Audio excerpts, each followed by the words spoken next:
السلام علیکم جی، میرا نام ہے حافظ ہارون اور آپ دیکھ رہے ہیں میرا یوٹیوب چینل حافظ ہارون پوڈ کاسٹ۔ آج ہمارے ساتھ موجود ہیں جماعت اسلامی پاکستان کے مرکزی نائب امیر جناب محترم لیاقت بلوچ صاحب۔ السلام علیکم۔ وعلیکم السلام جی حافظ ہارون صاحب۔ جی آپ کا کیا حال ہے؟ ٹھیک ہے جی الحمدللہ، اللہ کا شکر ہے۔ سب سے پہلے تو میری ٹیم کی طرف سے اور میری طرف سے بہت بہت شکریہ کہ آپ نے اپنے خصوصی وقت میں سے وقت نکالا۔ آج کا جو ہمارا پہلا سوال ہے وہ یہ ہے کہ اس وقت جماعت اسلامی جہاں پاکستان میں مہنگائی خصوصاً بجلی، گیس، پٹرول کی قیمتوں پر سراپا احتجاج ہے، اس پر دھرنا بھی دیا، اسی طرح فلسطین پر اسرائیلی ظلم کے خلاف بھی سراپا احتجاج ہے، اس پر آپ بطور نائب امیر کیا رد عمل دیتے ہیں؟ جی بسم اللہ الرحمن الرحیم۔ آپ صاحب بہت خوشی ہوئی آپ تشریف لائے ہیں۔ شکریہ۔ آپ نے کہا کہ بھی خصوصی وقت میں سے وقت نکالا۔ عثمان بزدار وزیر اعلیٰ تھے، جی جی میں ان کے والد مرحوم کے تعزیت کے لیے گیا تو وہ باہر چھوڑنے آئے، اچھا تو انہوں نے کہا کہ بھی بلوچ صاحب بہت شکریہ تو سر قیمتی ٹائم وچ ٹائم کٹیا۔ جی اصل میں جب کوئی چیز طے پا جاتی ہے تو ظاہر ہے مصروفیات تو ہوتی ہیں، جی لیکن بالکل وقت طے پانے کے بعد پھر پروگرام کی تکمیل بھی ہوتی ہے۔ جی جی دیکھیں آپ نے دونوں چیزوں کو ساتھ ملایا ہے کہ بھی اس وقت جو پاکستان کے عوام جی جی مہنگائی، بے روزگاری اور جی افراط زر جی جی اس سے تنگ ہیں۔ بجلی کے بل ہوں، گیس کے جی بل ہوں، پٹرول کی قیمت ہو، ٹیکسوں کا انبار ہو، پھر ملازمت پیشہ اور پینشنر جس طریقے سے پریشان ہیں۔ اصل میں یہ صورتحال اس وجہ سے ہے کہ ملک کے پاس وسائل کی کمی نہیں ہے، اور ملک کے اندر عوام کو ریلیف دینے کے لیے بہت ساری مضبوط بنیادیں موجود ہیں، لیکن ہمارے ملک کا ایک جاگیردارانہ نظام ہے، جی جی سرمایہ دارانہ نظام ہے، جی جی اور جو اقتدار اور اختیار پر قابض قوتیں ہیں وہ مفت خوری پہ لگی ہوئی ہیں۔ وہ چاہتی ہیں بجلی ان کے لیے مفت ہو، گیس ان کے لیے مفت ہو، گھر کا پانی ان کے لیے مفت ہو، جی جی گاڑیوں کا ایک فلیٹ ہو، پھر ان کے لیے ہر چیز جو ہے کہ مفت مہیا کر دی جی جائے۔ جی تو یہ جو ایک ناہموار تقسیم ہے اس نے پاکستان کے عوام پر یہ مسائل اور مشکلات مسلط کر دی۔ جو قوم کے وسائل ہیں اس کی بنیاد پر ملک کے معاملات کو ٹھیک چلایا جا سکتا ہے، لیکن جب اوپر کی عیاشیاں ہیں، کرپشن ہے، مس کنڈکٹ ہے اور مس اپروپریشن ہے، اس کی وجہ سے پھر قرضے لیتے ہیں، پھر قرضوں کے اوپر سود کی قسطیں آتی ہیں، جی جو سرکل ایک بن گیا ہے کہ جس کی وجہ سے عوام مسائل اور مشکلات کا شکار ہے۔ جی جی اس لیے میں سمجھتا ہوں کہ اس کے ذمہ دار جو ہیں وہ فوجی حکمران بھی ہیں، پھر اگر پیپلز پارٹی کو، مسلم لیگ کو، پی ٹی آئی کو حکومتیں ملی ہیں، ان میں سے بھی کسی نے کوئی انقلابی اقدامات نہیں کیے، مکھی پہ مکھی مارتے ہیں اور عوام پر ظلم ڈھاتے ہیں۔ اسی لیے ہمارا جو موقف ہے وہ پارٹی کے ایجنڈے سے بالاتر ہے، جی اور ہم عوام کی ریلیف چاہتے ہیں، عوام کو قومی وسائل اور مشکل حالات میں بھی رہتے ہوئے ان کے لیے بہتر سے بہتر باعزت زندگی چاہتے ہیں۔ جی اسی طرح آپ دیکھیں بھی غزہ ہے، فلسطین ہے، لبنان ہے، اس پر بھی جو ظلم مسلط ہے، جی جی اور نبی اکرم صلی اللہ علیہ وسلم کے فرمان کے مطابق یہ پوری امت اور کلمہ گو ایک جسم کی مانند ہے۔ اگر ایک جسم کو کہیں تکلیف پہنچتی ہے تو پورا جسم جی اس تکلیف کو محسوس کرے، ایسی بات ہے۔ تو وہ زندہ جسم ہوتا ہے۔ جی جی اس لیے غزہ اور لبنان کے مظلوموں کے ساتھ، یمن، شام اور ایران کے لوگوں کے ساتھ یکجہتی کا اظہار کرنا یہ ایمان کا بھی تقاضا ہے، جی جی اور امت واحدہ کی حیثیت سے، ملت اسلامیہ کی حیثیت سے ہماری ذمہ داری بنتی ہے۔ بے شک جماعت اسلامی بیک وقت عوامی مسائل پر بھی اور امت کے مسائل پر بھی متحرک ہے۔ جی ٹھیک ہو گیا. اچھا 2-3 دن پہلے حکومت نے فلسطین سے یکجہتی پر ایک APC بلائی اور تمام جماعتوں نے شرکت کی، مگر PTI نے شرکت نہیں کی. PTI کی شرکت نہ کرنے پر آپ کیا رسپانس دیں گے؟ دیکھیں، جماعت اسلامی نے غزہ پر جو اسرائیلی صہیونی ظلم ہے اس کے 1 سال کی تکمیل پر کہ جس میں 50,000 کے لگ بھگ لوگ شہید ہو گئے ہیں، 41-42 ہزار کی تو معلومات ہیں، 10-12 ہزار لوگ ایسے ہیں کہ جو بلڈنگز کے ملبوں کے نیچے ہیں، پھر عورتیں اور بچے شہید ہو گئے ہیں. پھر اقوام متحدہ نے، عالمی عدالت انصاف نے اور OIC نے قراردادیں تو منظور کی ہیں، لیکن اسرائیل کسی کو بھی ماننے کو تیار نہیں ہے.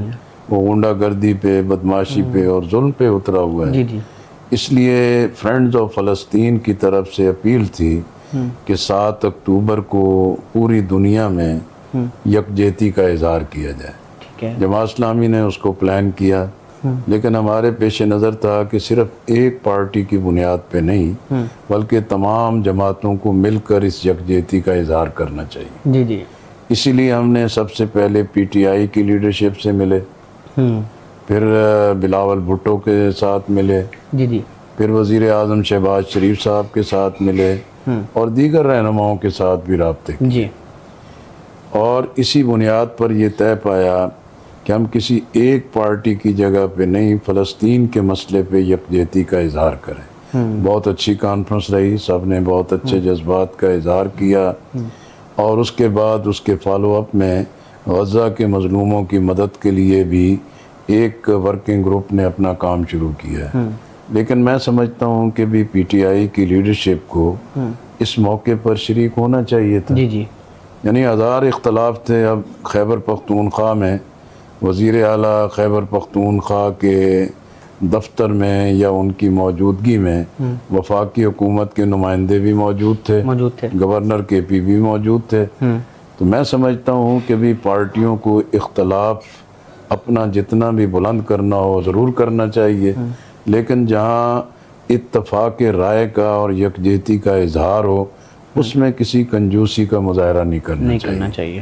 اگر خیبر پختونخوا میں سب اکٹھے ہوئے ہیں تو یہ ملک کے لیے اچھا ہے.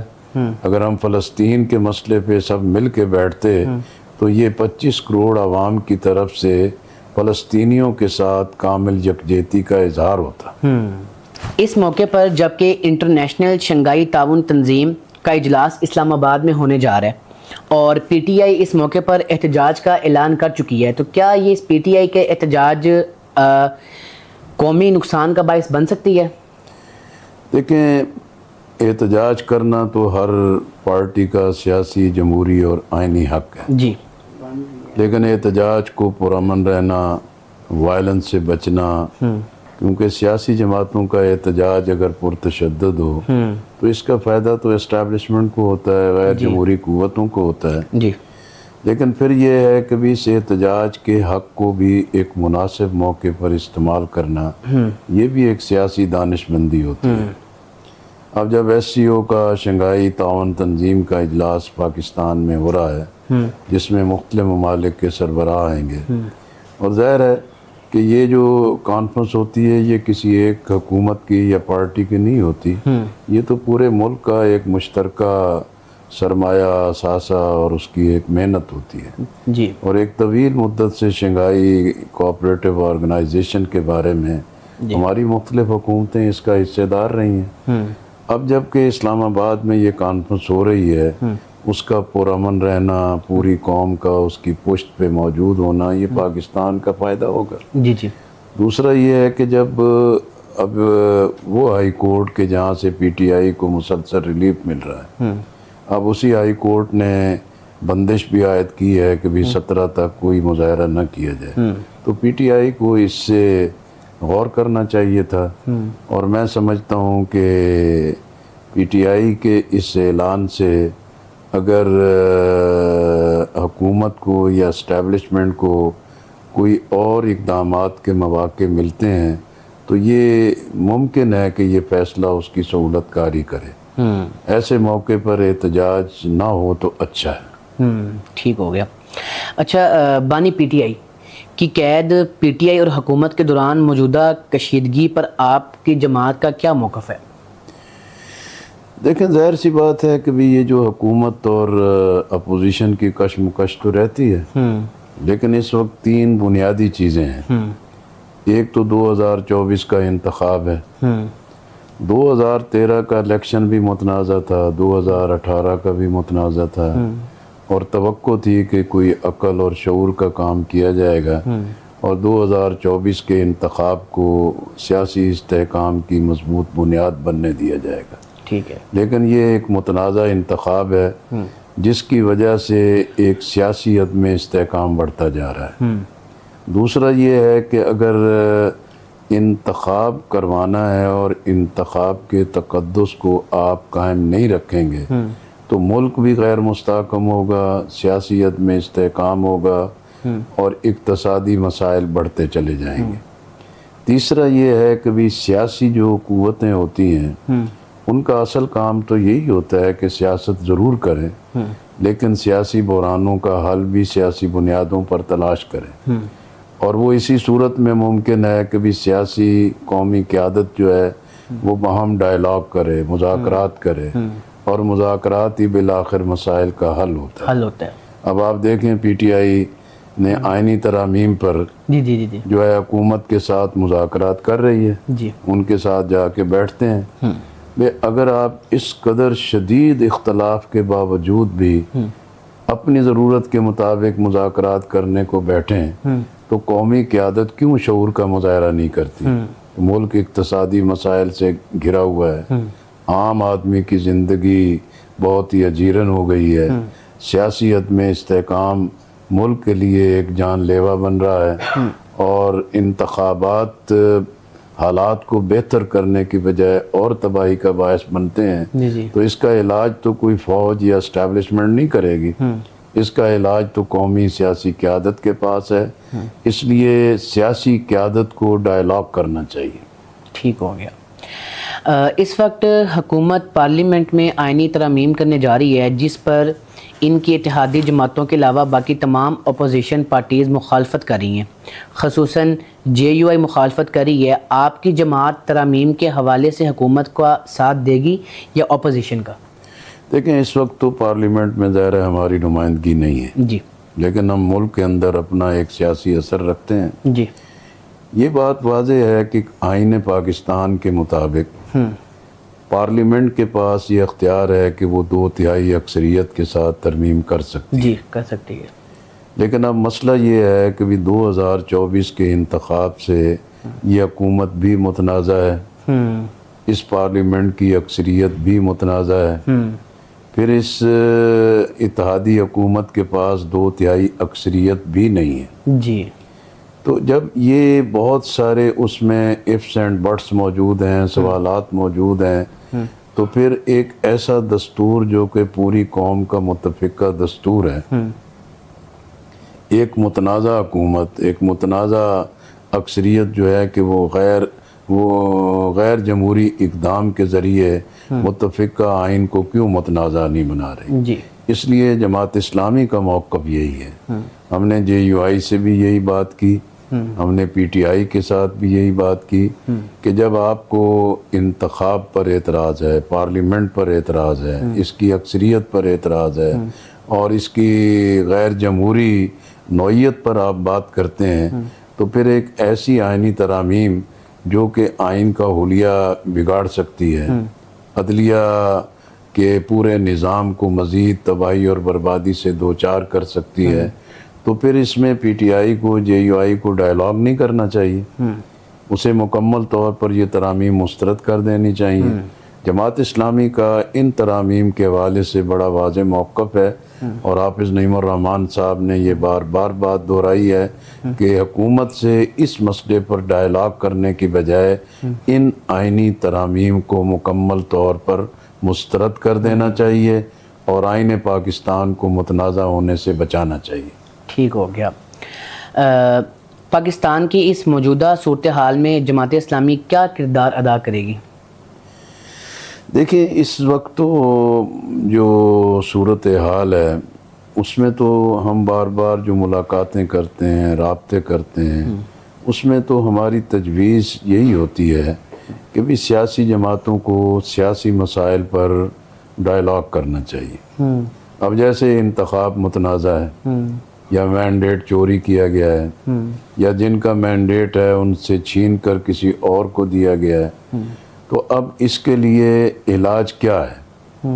علاج تو یہی ہے کہ 2024 کے الیکشن کو فارم 45 کے ذریعے حقیقی مینڈیٹ تلاش کرنا چاہیے۔ جی جی پھر جس کا بھی مینڈیٹ بنتا ہے اس کو مل جانا چاہیے، جی اور اگر زبردستی مینڈیٹ کوئی اپنے ہوئے پاس رکھے گا اس سے سیاسی حالات بھی ٹھیک نہیں ہوں گے اور ملک کی سلامتی کو بھی خطرات بڑھیں گے، اور جب اندرونی کمزوری ہوتی ہے تو پھر جو پاکستان کی دشمن قوتیں ہیں وہ دہشت گردی اور عدم استحکام کے لیے ہر حربہ استعمال کرتی ہیں۔ تو اس لیے میں سمجھتا ہوں کہ سیاسی ڈائلاگ، 2024 کے انتخاب کے حقیقی مینڈیٹ کی تلاش، اور اسی بنیاد پر ملک میں استحکام لایا جا سکتا ہے، اور جماعت اسلامی اسی مقصد کے لیے کوشاں ہے۔ ٹھیک ہو گیا، بہت اچھا۔ کیا جماعت اسلامی کی قیادت اس مشکل صورتحال پر کردار ادا کر پائے گی؟ دیکھیں اس وقت تو ظاہر ہے کردار تو کوئی بھی نہیں ادا کر پا رہا، کیونکہ ہم دیکھیں کہ جب 5 سال کے بعد الیکشن ہوتا ہے، ہر الیکشن کے موقع پر جسے اسٹیبلشمنٹ استعمال کر چکی ہوتی ہے اس کو گود سے اتار دیتی ہے جی جی اور ایک نئے گروہ کو گود میں بٹھا لیتی ہے۔ جی جی اور بدقسمتی یہی ہے کہ جب لوگ اقتدار سے باہر ہوتے ہیں تو اس وقت آئین، جمہوریت اور استحکام کی بات کرتے ہیں، لیکن جب اقتدار میں ہوتے ہیں تو وہ آئین کا حلیہ بگاڑتے ہیں، جمہوریت کا چہرہ بگاڑتے ہیں، اور عوام کے ریلیف کے لیے کوئی اقدامات نہیں کرتے۔ تو میں سمجھتا ہوں کہ آج بھی جماعت اسلامی کا رول یہی ہے کہ بھی ہم نے اتحاد بھی کیے ہیں، اتحادوں کی سیاست میں بھی حصہ لیا ہے، لیکن ہم دیکھ رہے ہیں کہ بھی اتحادی سیاست ناکام ہے، اور اتحاد کے پارٹنر ایک دوسرے کو دھوکہ دیتے ہیں، چھوٹے چھوٹے مفادات پر سجدہ ریز ہو جاتے ہیں۔